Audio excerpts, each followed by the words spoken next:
spin. Give a little woo. I did. I love that dancing. Yeah. No, I wish. Oh, how good does that look? That was so good. I was kind of trying to do a little bit of that because I can't dance. Oh, I'm like stiff as an ironing board. I was so impressed with that. Just shake it, it's fine. You know, we do forget, obviously we said in the link there that you were just a wee tot, really, when you first came on the scene. Does that seem like a... For us, it doesn't seem that long ago, because your songs are still played all the time on the radio, and, you know, I still listen to you in the train on the way into work. Oh, I do, yeah, I do. In fact, I was listening to you this morning. Nice. So, to us, you've sort of always been there, but does that seem like a lifetime ago for you now? I don't remember a lot of it, actually. I'm sure, Yeah. It's a bit blurry. I don't know what it is. Maybe you lose that part of your life. Well, I mean, like say you were 13 when it all first started. Yeah, when it began. Yeah, I don't really remember that. And how did you end up on that show? Because was it you driving it, or was it? To tell the real story? Yes. It's a bit weird. Yeah. Go on then. It revolves around a horse. So we had a horse as the family. We all had a horse, and Mum and Dad decided we must sell the horse because it's actually really expensive. And me being like 12, I didn't understand that. And Dad was like, you know what? It's crazy money, we're just not doing it. So I said, oh, right then. So what you're telling me is I have to get a job? Aha! Well, I'm not so great in school, as you were talking about school earlier. I got sent out of the class a lot. Did you? A lot, yeah. So I thought, well, what am I going to do for a job? I can't do the maths thing or the science thing or the English thing or the reading thing.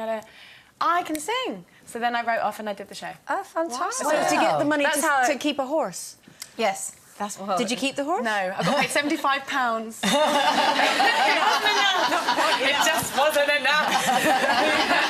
But it was a good. Obviously, you know, you did phenomenally well, and that's all been really well documented. But one of the things that I think is most remarkable about you is when you reached your pinnacle, as it were, at around 21. You decided, I'm going to give it all back and start again. Yeah. A lot of people don't necessarily understand the mindset of that. I think it's awesome. I think it's a great thing to do.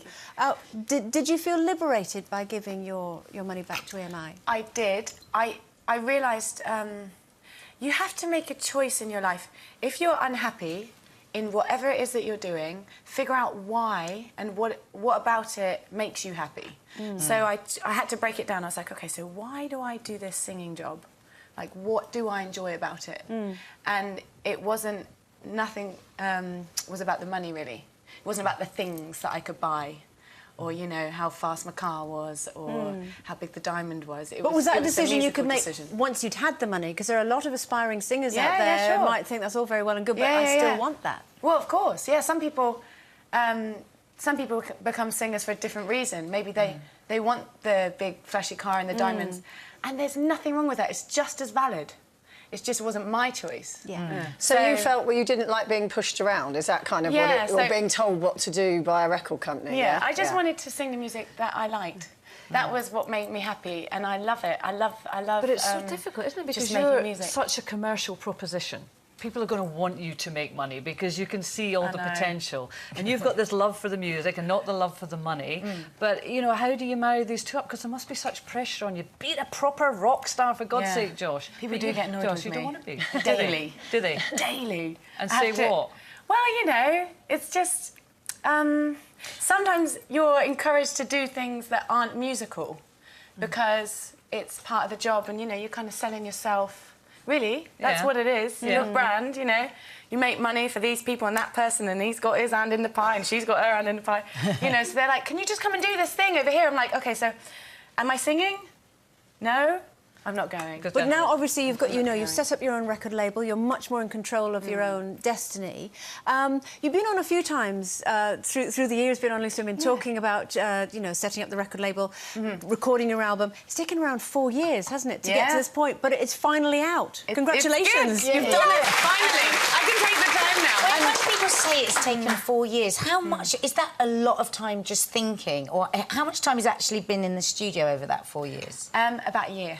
Okay. Really. I mean, the writing process started ages ago, and I didn't really realise I was making a record. I kind of just writing here and there, and then Imagine that's what it's like for any artist, a painter or anybody. Yeah. There's a long process of thinking and feeling where you're at before you actually get down to the just kind of being. Yeah. And then you go, oh, look, I've got 7 songs that really work nicely together. shall I make an album with that? And that happened like 5 years in, you know, so... And I guess because you've got your own record company, you don't have the pressure to get those records out, get those records out. Yeah, no you one's can telling me, choose. like, hurry up. And you're doing it your own way. You're putting out a little packet of seeds with every CD. I hope there's nothing naughty in those seeds we've heard about you. No, they wouldn't let me do that. I did suggest, they said, no, Joss. Pull it in, bring it in. I don't really like audacious, sort of ostentatious ways of being, and I think he's really talented, Kanye West, and it's just a shame that some of the things he says that aren't so talented, in my opinion. You actually like his music, though? Yeah, I think he's a really good musician.